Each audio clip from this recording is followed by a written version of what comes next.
plan. I grew up in a loving, wonderful church, First Life, much like First United Methodist Church. It was called Monumental Methodist Church in Emporia, Virginia, and it was very similar to our church, even having a domed top. Some of my best memories as a youth are those centered around my MYF and being a part of that church. It was really important to me. Eddie and I continued to attend a rural church in Hyde County, Soul Methodist Church. It was the center of our community and much of our lives while we were there. Over the course of the past 35 years, we've belonged to this church. It is the first church we attended when we moved to Elizabeth City, and last night I tried my best to remember Mrs. Idlet's first name. I think she might have been Cyrus Idlet's wife, but she was so dear to me and was so welcoming to me when I moved here.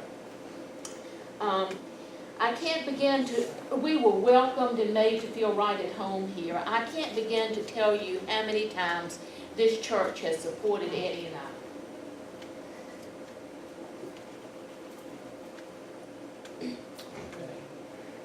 We had lived here about 5 years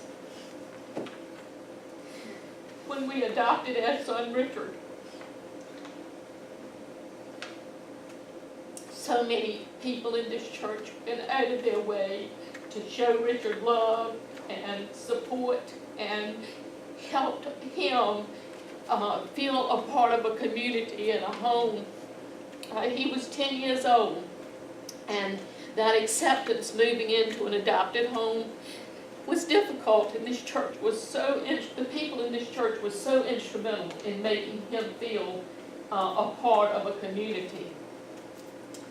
Again, our church community opened its doors and welcomed Eddie's mother, Daphne Spencer, when she came. She moved from Hyde County. She'd been there all her life and part of a church, and she moved to a retirement home here and came to First Methodist Church and immediately fell in love with it. She made friends, she found acceptance, and truly felt like she belonged. Attending church at First Methodist was the highlight of her week. She would tell everybody that.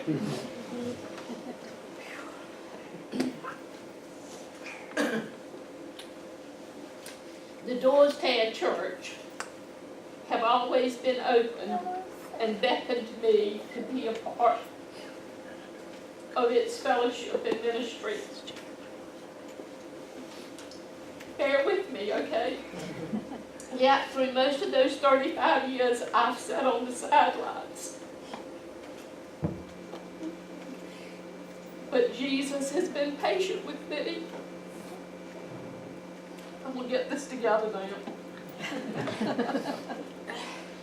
He was waiting for me to get back to my roots.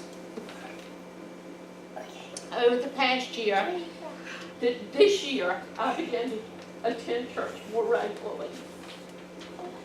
I think every one of Pastor Joe's sermons were meant for me. He told me one day that God was in our heart, and I started listening to my heart, and I started praying. And I decided to do something that I had not done for 30 years. And that was to give my time and my talent and my resources to a church. It was so easy to be complacent, to stay home on Sunday, to let others do and serve this church. But I knew I was wasting the blessings I had received. I am so thankful now that God has shown me a way to become a steward for all that He has given me. I'm still a work in progress, but I know I'm on the right road.